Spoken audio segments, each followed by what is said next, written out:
The leaves are changing and the rut is nearing closer and closer each day. For member Bray Paul, it's time to try and capitalize on his target buck before patterns change very soon. So, it is October 7th, Monday. I just got off work. We had a little bit of cold weather, snap, lows of 40s, highs of 70s throughout the day. So I'm gonna try to get in there early morning and see if we can't get nothing. Like I said before, I can only hunt till like 10 because I gotta get back in bed, go to work. But other than that, let's go up, see if we can't get nothing.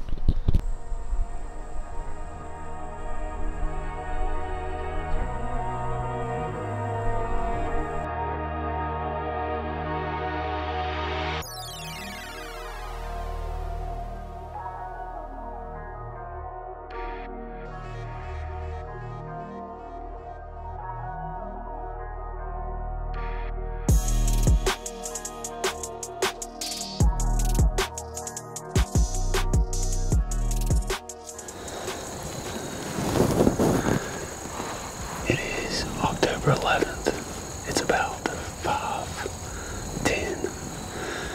Had to bill A today, so got in a little late, but these are evening deer.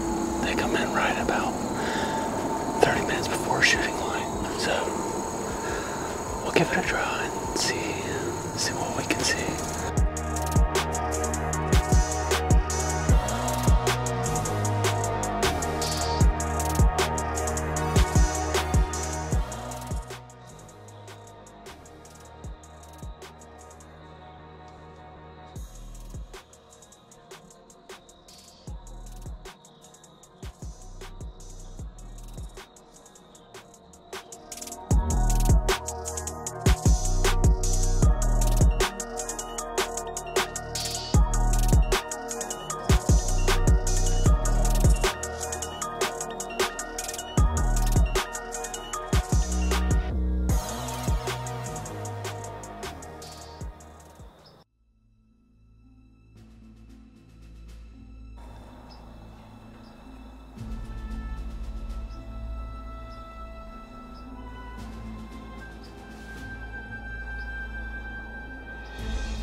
this is the same spot that Mason filmed that good A point in episode 2.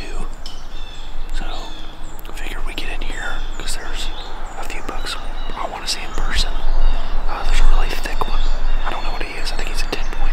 Then as you can tell, we're right by the road. It's like 200 yards from a main road. I'm really hoping to see either the thick 10 point or whatever he is, or the nice 8 point Mason saw. Or if a doe comes in, I'll probably shoot a doe. But it seems like they're moving. We just had, I don't know what deer it is, but we just had one come. We just had one come right behind us, basically. And he got to like 15, 16 yards and kind of bucked off a little 4-pointer spike or something that was down over the hill. But they're definitely moving, so hopefully we can get eyes on one of these, have some great encounters.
Oh my gosh, Colton.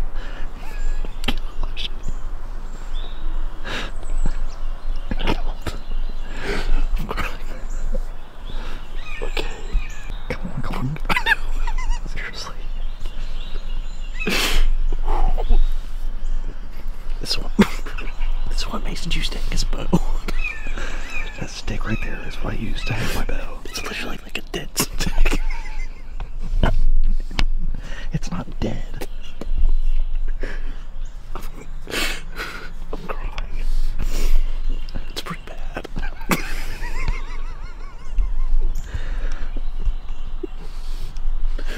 I could just see it falling. Then you coming home.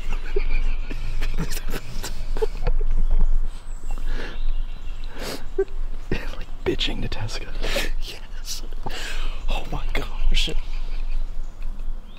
Yeah, I can see Mason going home and literally being in a rage. Because my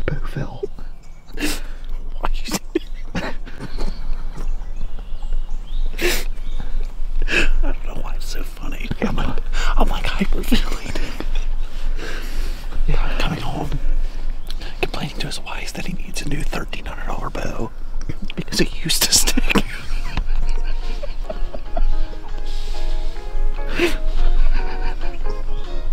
Okay.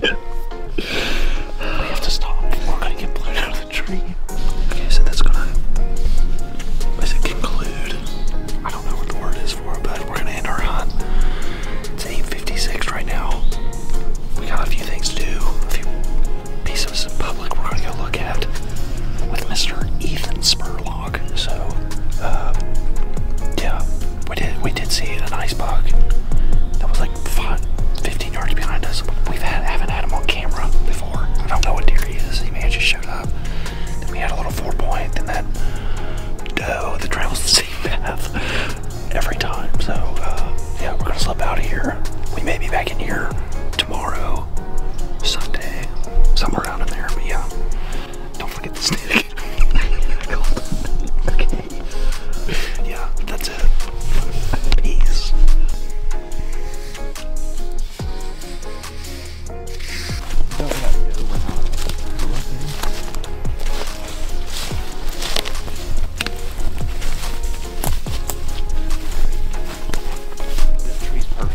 Yeah, I know. How are you? I'm pretty good. I have 2 separate orders. All right. Could I get 4 of the grande toasted burritos, steak? Steak one? Yeah, 4 of those. And then a California crunch wrap. Alrighty guys, it's October 16th. Heading back to get in a new blind that I just set up. We had a cold front come through there a day ago. Temperatures really dropped, and it's got these bucks up and moving around. They're starting to scrape, spar around, and starting to travel a little bit from bedding area to bedding area, checking days and stuff. So get back here and climb in this blind, and hopefully we have some good activity.